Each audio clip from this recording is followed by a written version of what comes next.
ഓം നമോ ഭഗവതേ വാസുദേവായ. ശ്രീമദ് ഭാഗവതം സംഗ്രഹം തൃതീയ സ്കന്ധം 12-ാം അധ്യായം. ആദ്യം ബ്രഹ്മാവ് അവിദ്യാവൃത്തികളെ സൃഷ്ടിച്ചു. പാപാത്മകമായ ആ സൃഷ്ടി കൊണ്ട് ബ്രഹ്മാവ് സന്തുഷ്ടനായില്ല. അനന്തരം ഭഗവദ്ധ്യാനം കൊണ്ട് മനസ്സിനെ പരിശുദ്ധമാക്കി സനകാദികളെ സൃഷ്ടിച്ചു. അവർ സൃഷ്ടിയിൽ പ്രേരിതന്മാരായി. എന്നാൽ വാസുദേവപരായണന്മാരായ അവർ അതനുസരിച്ചില്ല. അപ്പോൾ പത്മജന് ദുർവിഷയമായ കോപമുണ്ടായി.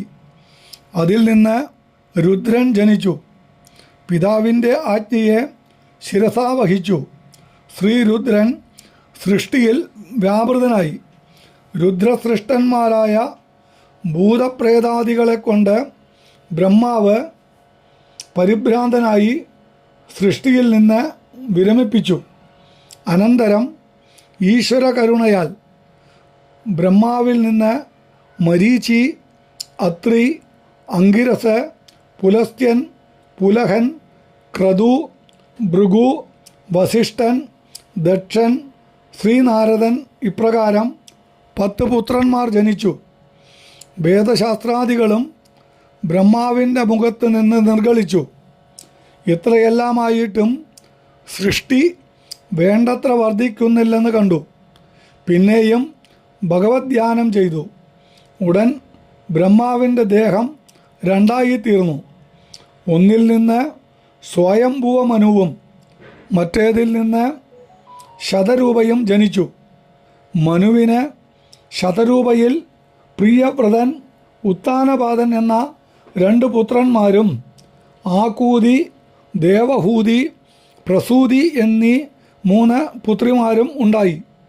ആകൂതിയെ രുചി എന്ന പ്രജാപതിക്കും, ദേവഹൂതിയെ കർദമ പ്രജാപതിക്കും, പ്രസൂതിയെ ദക്ഷ പ്രജാപതിക്കും വിവാഹം ചെയ്തു കൊടുത്തു.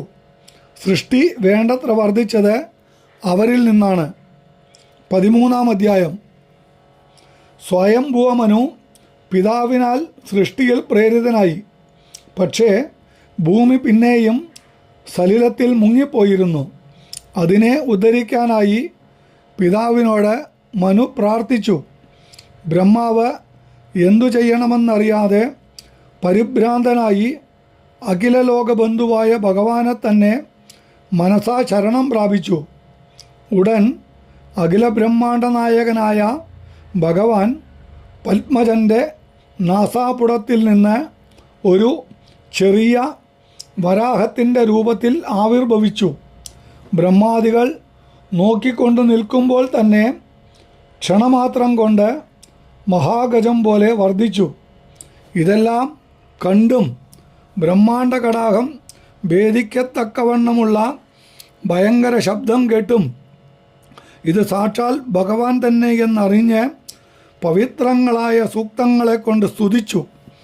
അവരുടെ സ്തോത്രങ്ങൾ കേട്ട് ഏറ്റവും പ്രസന്നനായി ഭഗവാൻ സമുദ്രജലത്തിലേക്ക് പ്രവേശിച്ചു. രസാതലത്തിൽ ചെന്ന് ഭൂമിയെ തൻ്റെ തേറ്റ കൊണ്ട് ലീലയ ഉദ്ധരിക്കുകയും തൻ്റെ നേരെ ഗദയുമെടുത്ത് യുദ്ധത്തിനായി വന്ന ഹിരണ്യാക്ഷനെ നിഗ്രഹിക്കുകയും ചെയ്തു.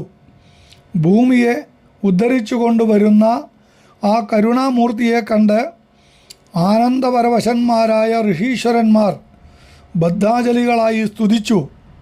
ഹേ യജ്ഞമൂർത്തെ, കരുണാലയ, അവിടേക്ക് അനന്തകോടി നമസ്കാരം. അവിടുത്തെ ലീല അത്യാശ്ചര്യകരം. മറ്റാർക്കാണ് ഇത് അനുകരിക്കുവാൻ കഴിയുക?